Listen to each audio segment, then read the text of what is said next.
कांग्रेस प्रवक्ता ने कहा, डॉक्टर के पक्ष में क्यों खड़े हुए, इसे करें सार्वजनिक। गिरिडीह में सरकार के दावों की खुली पोल, ग्रामीणों के लिए आज भी नहीं है सड़क। गांव में पहुंचे भाकपा माले के नेता, सड़क बनाने का दिया आश्वासन।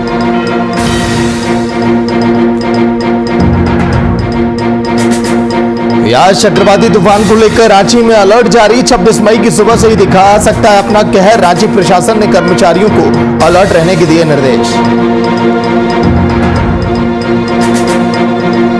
गोंडा की स्वास्थ्य विभाग की लापरवाही आई सामने, अस्पताल में धूल फांक रही बाइक एम्बुलेंस, कोई भी प्रशासनिक अधिकारी सुध लेने को तैयार नहीं।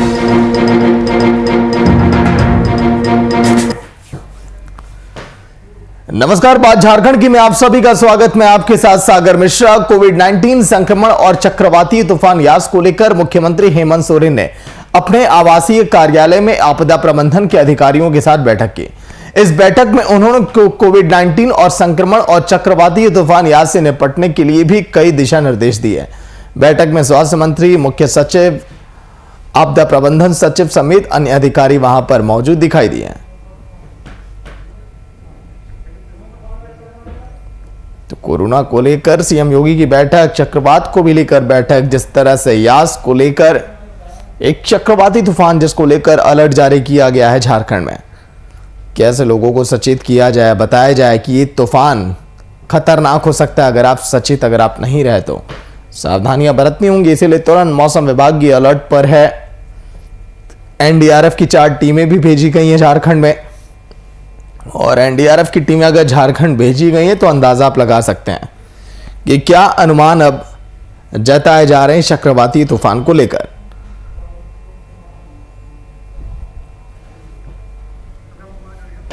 शुभम कुमार फोन लाइन पर पूरी जानकारी के साथ। शुभम, तैयारियां किस तरह से की जा रही हैं, क्योंकि आज के दिन एक हाई लेवल बैठक चक्रवाती तूफान को लेकर, कोरोना को लेकर, बैठक में क्या हुई चर्चाएं? शुभम, और इस बैठक में स्वास्थ्य मंत्री बन्ना गुप्ता, खुद झारखंड के मुख्यमंत्री हेमंत सोरेन और आपदा प्रबंधन के तमाम पदाधिकारीगण इसमें मौजूद रहे। और ये एक ही निर्णय लिया गया कि कैसे राज्यवासियों की जिंदगी को बचाया जाए, कैसे इस विकट परिस्थिति में, क्योंकि कोरोना का कहर अभी भी जारी है। एक महामारी से हम उबते नहीं थे, एक कुदरत की महामारी तूफान के तौर पर अब देखने को मिल रही है, और जिससे झारखंड में अब असर देखने को मिल चुका है। झारखंड में भी झमाझम बारिश लगातार पिछले 24 घंटे से हो रही है। तो कहीं ना कहीं सरकार पूरी तरीके से तैयार है। सरकार उन तमाम पहलुओं पर नजर बनाए हुए है कि कैसे अपने राज्यवासियों की जिंदगी को बचाया जाए, क्योंकि संक्रमण का दौर है और संक्रमित मरीज को ज्यादा खतरा हो सकता है इस तूफान से। तो तमाम दिशा निर्देश दिए जा चुके हैं, खुद रांची के उपायुक्त छवि रंजन और तमाम पदाधिकारी जी उन तमाम नियमों का ख्याल रखा जा रहा है जो संक्रमित जो आंकड़ा है वो ना हो, क्योंकि झारखंड ने बड़ी मुश्किल से और कह सकते हैं बड़ी जल्दी कोरोना पर काबू पाया है। और कोरोना को देखते हुए तमाम चीजों को पर नजर बनाई हुई सरकार, और सरकार कहीं ना कहीं इस बात को भली भांति जानती है कि अगर कोरोना को रोकना है तो कहीं ना कहीं उन तमाम प्रोटोकॉल का पालन बखूबी राज्य की जनता और राज्य सरकार दोनों के परस्पर सहयोग से किया जा सकता है। जी, लेकिन शुभम, लोगों से कैसे सचेत रहने के लिए क्या सावधानियां बरतने के लिए कही गई हैं चक्रवाती तूफान में? देखिए, पहले सागर फिलहाल तो मुख्यमंत्री हेमंत सोरेन ने साफ तौर पे कहा है कि जिस व्यक्ति को बाहर जाने की आवश्यकता नहीं है वो बिल्कुल बाहर ना जाए, अपने घर पर रहे, सुरक्षित रहे। इससे 2 फायदे होंगे।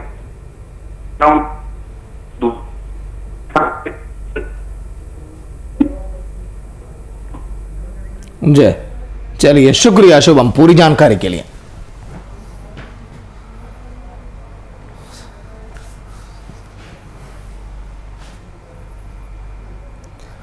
और कोरोना की दूसरी लहर से जूझ रहे देश के विभिन्न राज्यों में इस वक्त बीमारी से लड़ने के साथ ही साथ पक्ष और विपक्ष की सियासी जंग भी लगातार जारी है।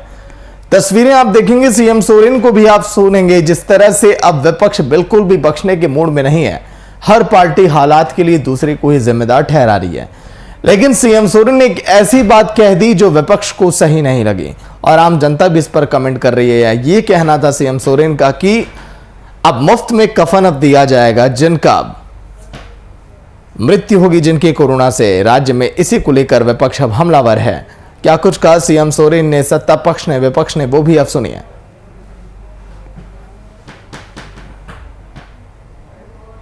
सरजू राय जी बहुत आदरणीय है और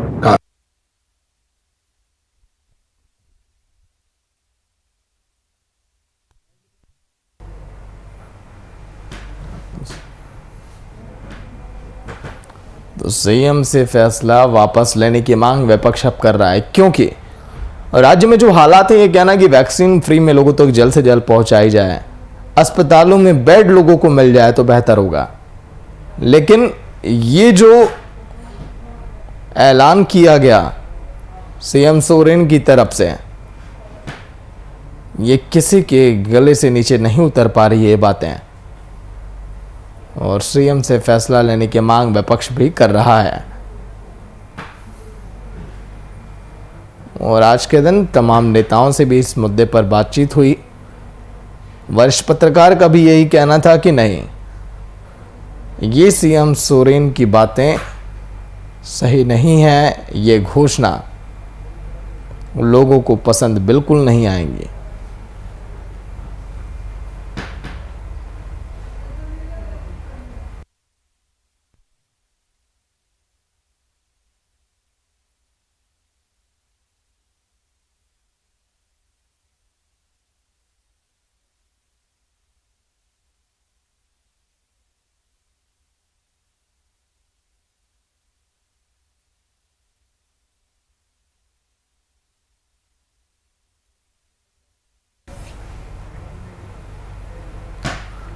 कोरोना को लेकर मुख्यमंत्री की अध्यक्षता में हुई कैबिनेट की बैठक के बाद वित्त मंत्री रामेश्वर उरांव ने लॉकडाउन और आगे बढ़ाने के सवाल पर अपनी प्रतिक्रिया जाहिर की।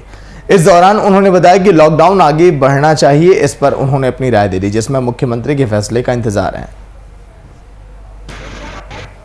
खत्म नहीं हुआ कोरोना संक्रमण जो है खत्म नहीं हुआ, तो अगर छूट एकाध दे दी जाएगी फिर से, तो फिर उसी तरह से भीड़ आ जाएगी और लोग बाग जो कोरोना वायरस का जो कोविड-19 का जो प्रोटोकॉल है उसको पालन नहीं कर पाते, सोशल डिस्टेंसिंग नहीं मेंटेन करते, मास्क नहीं लगाते, साफ सफाई नहीं रखते, तो फिर बढ़ने का चांस हो जाता है। तो संक्रमण है और इन्फेक्शन है, अगर हमको है तो और लोग तो हमारे साथ जो रहेंगे सटके रहेंगे उनको हो जाएगा।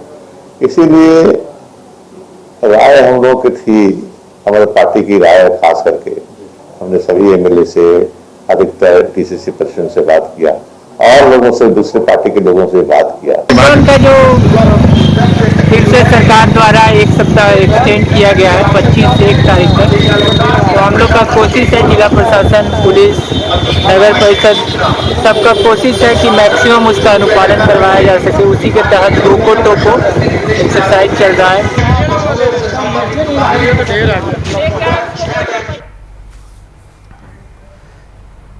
झारखंड प्रदेश कांग्रेस ने निर्दलीय विधायक सरयू राय के द्वारा सरायकेला खरसावां जिले के डॉक्टर और आदित्यपुर से नर्सिंग होम के संचालक डॉक्टर ओपी आनंद के पक्ष में दिए गए बयान को दुर्भाग्यपूर्ण करार दिया।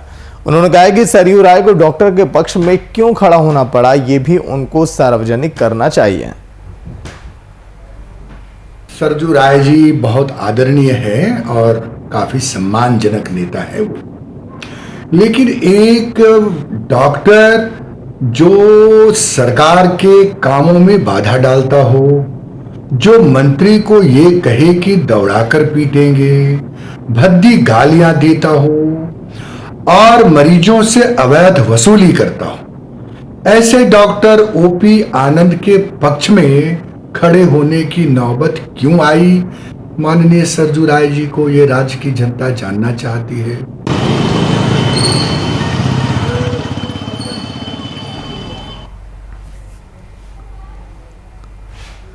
आज चक्रवाती तूफान का असर सूबे के दक्षिणी और मध्य भागों में 25 मई से ही दिखने लगा है। मौसम विभाग केंद्र रांची ने ताजा बुलेटिन जारी करते हुए बताया कि झारखंड में आज तूफान 26 मई की सुबह से ही अपना असर दिखाना शुरू कर देगा। 26 मई को झारखंड के दक्षिणी जिले में भारी से भारी बारिश की चेतावनी विभाग ने दी है। इसके अलावा 27 मई को रांची, रामगढ़, बोकारो, धनबाद में भारी बारिश की संभावना जताई गई। 28 मई को भी झारखंड के पूर्वी जिले गुमला, लातेहार, पलामू इलाकों में भारी बारिश भी देखने को मिल सकती है।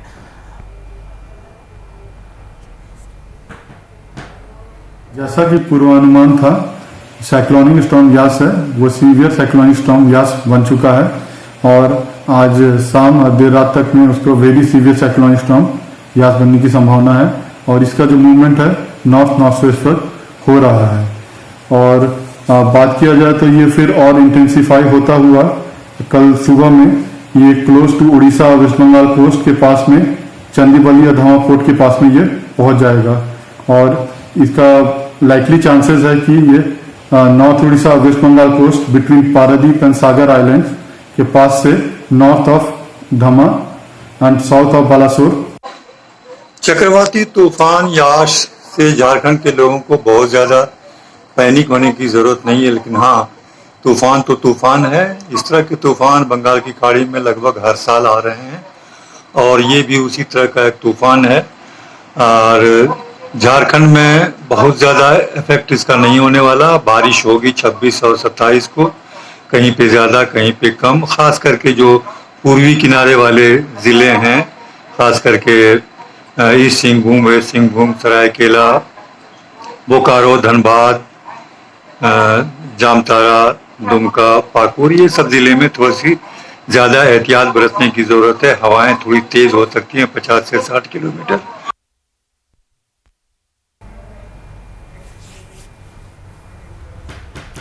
और सरकार की लाख दावों का सच आए दिन सामने आता रहता है। ताजा मामला गिरिडीह नगर निगम क्षेत्र के सिरोडी वार्ड नंबर 11 का है, जहां आज भी सड़क नहीं है। सड़क न होने से यहां रह रहे ग्रामीणों को कई तरह की परेशानियां भी होती हैं। आवागमन की ऐसी परेशानी है कि किसी तरह की मुसीबत होने पर एम्बुलेंस या पुलिस पेट्रोलिंग की गाड़ी भी यहां तक नहीं पहुंच पाती। यहाँ के लोगों ने इसकी शिकायत क्षेत्र के प्रतिनिधियों के अलावा नगर निगम को भी की, लेकिन अभी तक इसका कोई समाधान नहीं निकल पाया। यहाँ के लोगों की समस्या को जानने भाकपा माले के नेता राजेश कुमार और राजेश सिन्हा आनंद नगर पहुंचे और स्थानीय लोगों से मुलाकात की, उनकी समस्या की जानकारी ली और तत्काल नगर आयुक्त से बात कर उन्हें स्थिति की गंभीरता से अवगत भी कराया गया। ये वार्ड नंबर 11 है और 11 में बहुत ऐसा जगह है जहाँ पे रोड नहीं चाहिए था, उस जगह पे भी रोड बनाए। उधर जमीन जहाँ बेचा बेची करना था, जो वो माफिया लोग उस समय क्या किया, वहाँ पे बना के बड़ा बड़ा रोड बना के जमीन को बेचने के लिए रोड बनाया, जहाँ पे कोई आबादी नहीं है। और यहाँ देख लीजिए, यहाँ पे लगभग 100 लोग का घर है और 100 लोग के पास यहाँ पे यही स्थिति है, ना मतलब रोड है, ना कोई सुविधा नहीं है। तो हम इस माध्यम से, सोशल मीडिया माध्यम से, प्रिंट मीडिया और अखबार के माध्यम से ये बताना चाहते हैं कि कम से कम नगर निगम का जो क्षेत्र है वहाँ पे आप नाली साफ नहीं कर पाते हैं, कचरा साफ नहीं कर पाते हैं। ये वार्ड नंबर 11 जो सिहोडी के नंदन नगर का इलाका है, यहाँ के लोगों ने अभी भाकपा माले को एक सूचना दिया था यहाँ सड़क की बदतर हालत को लेकर के। अभी हम लोग यहाँ आए हैं और हम लोगों ने देखा वाकई यहाँ स्थिति बहुत ख़राब है। सिर्फ आने जाने का मामला ही नहीं है, बल्कि सड़क की अव्यवस्था के कारण यहाँ दूसरे भी किसी भी संकटकालीन समय में पुलिस से लेकर के एम्बुलेंस तक आने में बहुत परेशानी होती है, यहाँ के लोगों ने बताया और देखने की भी चीज़ है।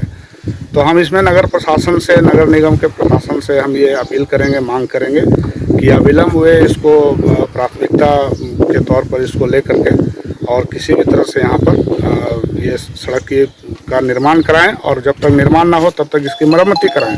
दूसरी बात हम कह रहे हैं कि ये जो जगह है ये बिल्कुल शास्त्री नगर के अपोजिट साइड है और ये लोकेशन देखने से ही समझ में आता है कि यहाँ एक पुल की भी नितांत आवश्यकता है। निगम के पास निगम थोड़ी बनाएगा पुल, तो बनाएगा मंदिर को दूसरा हमसे बनता है। राज्य में चक्रवाती तूफान यास के मद्देनजर जिला में व्यापक तैयारियों को लेकर उपायुक्त छवि रंजन ने आपदा प्रबंधन समिति के संबंधित पदाधिकारियों के साथ बैठक की। बैठक में उपायुक्त छवि रंजन ने शहरी और ग्रामीण क्षेत्रों में तूफान से होने वाली क्षति के मद्देनजर तैयारियों को लेकर पदाधिकारियों को व्यवस्था सुनिश्चित करने के लिए आवश्यक दिशा निर्देश भी दिए हैं। इस दौरान ऑक्सीजन रिफिलिंग स्टेशन में बैकअप रखने, विद्युत, खाद्य और भी कई ऐसी जरूरतें नगर निगम के अधिकारियों को भी व्यवस्था दुरुस्त रखने के लिए कहा गया। कंट्रोल रूम एक्टिव रखने के लिए कहा गया और फोन नंबर भी जारी किया गया ताकि लोग मदद मांग सकें हेल्पलाइन नंबर से। आपदा प्रबंधन से संबंधित अधिकारी के साथ एक बैठक की और इसमें सबसे पहले अभी कोविड चल रहा है, जितने भी हमारे फिलिंग स्टेशन हैं ऑक्सीजन उन सभी से ये बात कर दी गई कि आप बैकअप अपना अगर ज़्यादा बारिश होती है तो वैसे में विद्युत की प्रॉब्लम हो सकती है। हम लोग प्रयास करेंगे कि विद्युत जो है सप्लाई आपूर्ति जो है लगातार है, परंतु अगर आकस्मिक के कारण से बाधित हो जाती है तो वैसे में बैकअप होना चाहिए।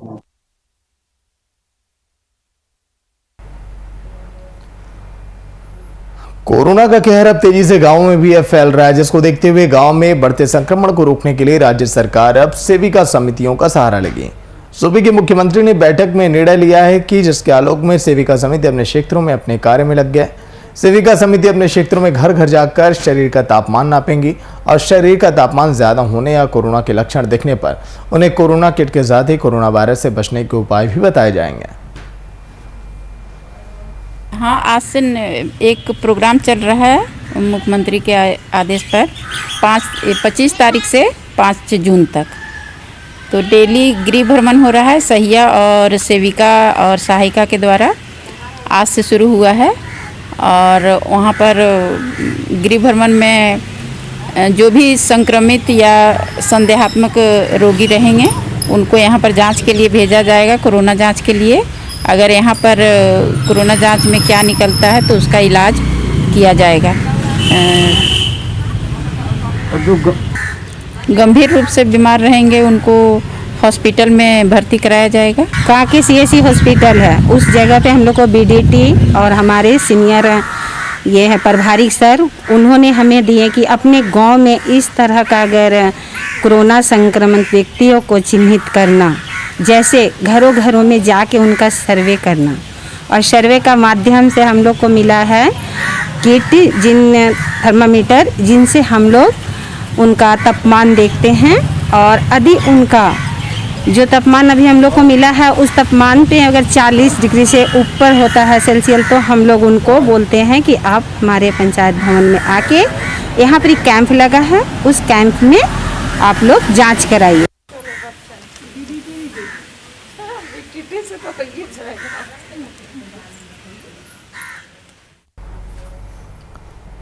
एक तरफ जहां स्वास्थ्य सुरक्षा सप्ताह के तहत झारखंड सरकार की पाबंदियों को लागू कराने को लेकर जिला पुलिस प्रशासन सड़कों पर है, वहीं दूसरी ओर इस पाबंदियों ने किसानों की कमर तोड़ दी, जिससे किसानों का लाखों का नुकसान हो रहा है। राजधानी से महज कुछ किलोमीटर दूर ओरमांझी थाना क्षेत्र के गुरगाई आश्रम ओरमांझी के गांव में दर्जनों किसान हैं, जिनका जीवन यापन करने के लिए उनको खेत ही एकमात्र उनका साधन है। लेकिन सख्त लॉकडाउन की वजह से उनका उत्पादन बाजारों तक नहीं पहुंच पा रहा। ऐसे में उन्हें काफ़ी परेशानियां अब झेलनी पड़ रही हैं।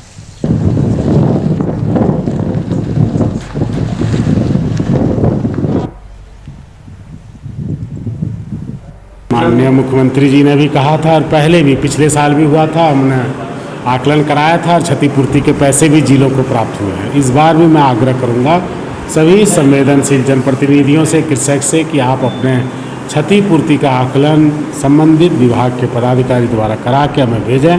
आपदा विभाग पूरी क्षतिपूर्ति की राशि आपको देने के लिए तैयार है।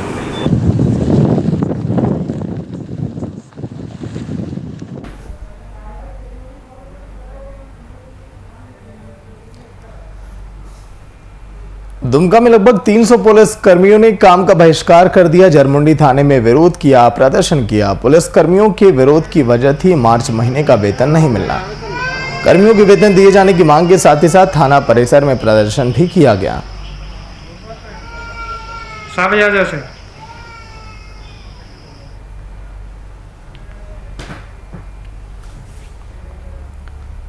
कोरोना संक्रमण की रोकथाम के लिए झारखंड में प्रशासन पूरी कोशिश कर रही है। संक्रमण के प्रति जागरूकता फैलाने के लिए दुमका जिले में प्रखंड स्तरीय पदाधिकारियों की बैठक की गई। बैठक की अध्यक्षता BDO फुलेश्वर मुर्मू ने की, जिसमें पदाधिकारियों के अलावा ग्राम रोजगार सेवक, पंचायत सचिव भी शामिल हुए।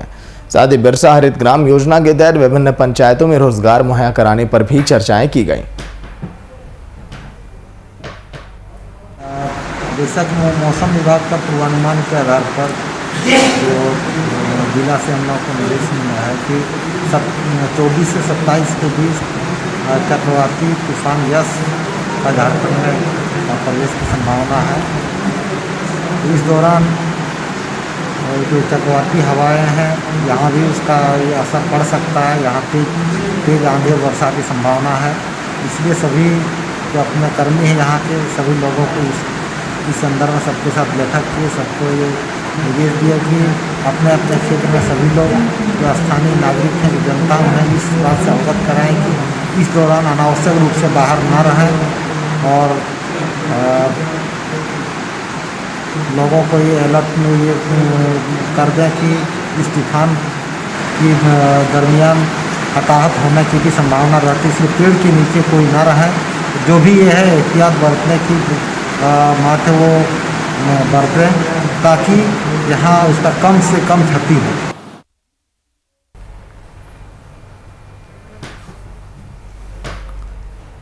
जरमुंडी प्रखंड में सरकारी निर्माण में बरती जा रही लापरवाही का ताजा मामला सामने आया। प्रखंड में ग्रामीण विकास विभाग के द्वारा सालों से बनवाया जा रहा सड़क अब तक पूरा नहीं हो सका।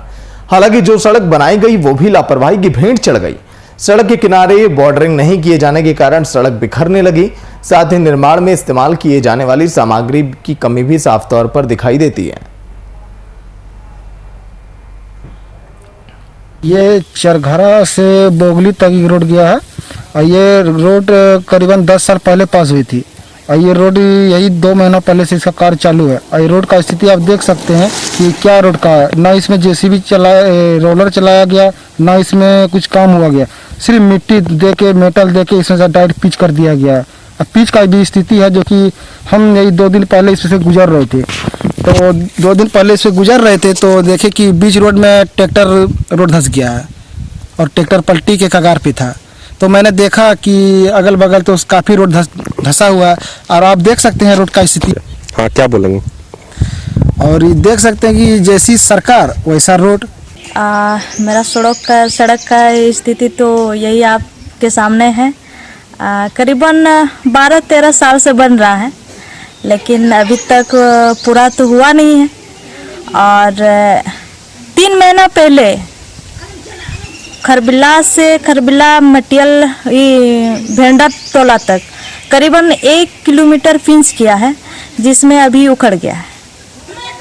और भेंडा टोला से लेकर चरघरा तक केवल मेटल बिछाया गया है, अभी तक काम अधूरा है। इसके बाद केराजोरी में एगो पुलिया बना था, जिसमें 15 दिन के बाद ही वो धंस गया और सारा ग्रामीण मिल के हम लोगों को दबाव दे के उसको फिर से हम लोग दूसरा से बनाने के लिए वो लोग जेसीबी से उखाड़ दिए हैं, लेकिन अभी तक कोई उसमें काम शुरू नहीं हुआ है, जैसे का तैसे है।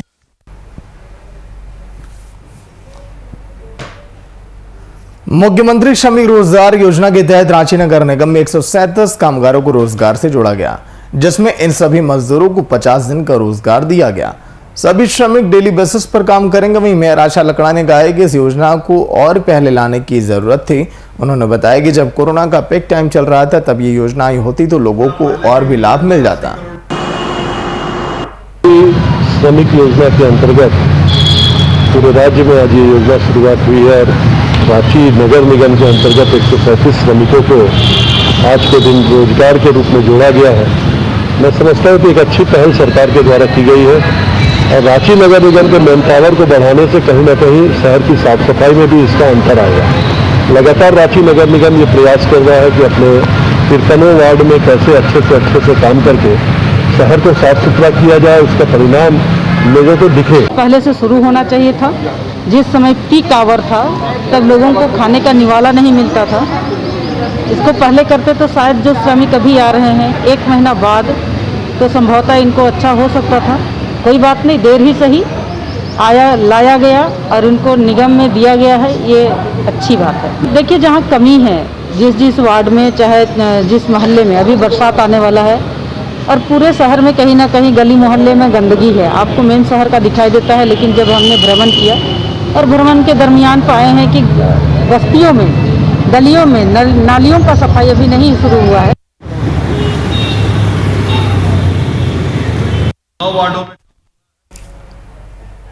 लॉकडाउन की वजह से टाटानगर रेलवे स्टेशन कोली भुखमरी के कगार पर है। वहीं इन कोलियों के बीच राहत सामग्री का वितरण भी किया गया।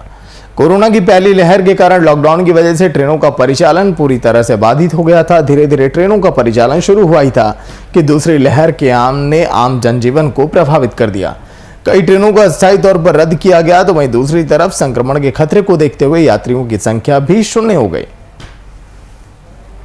जमशेदपुर में काम कर रहे विशेष ब्लेसिंग्स जो NGO है, उन्होंने स्टेशन पर काम कर रहे सभी पोर्टर जो खुली हैं कुल मिलाकर टोटल 25 लोगों को उन्होंने राशन उपलब्ध कराया है।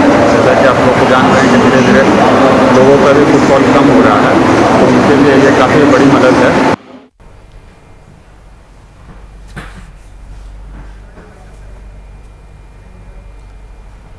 तो चलिए इसी के साथ बात झारखंड की में इतना ही। देखते रहिए वीआईपी न्यूज। नमस्कार।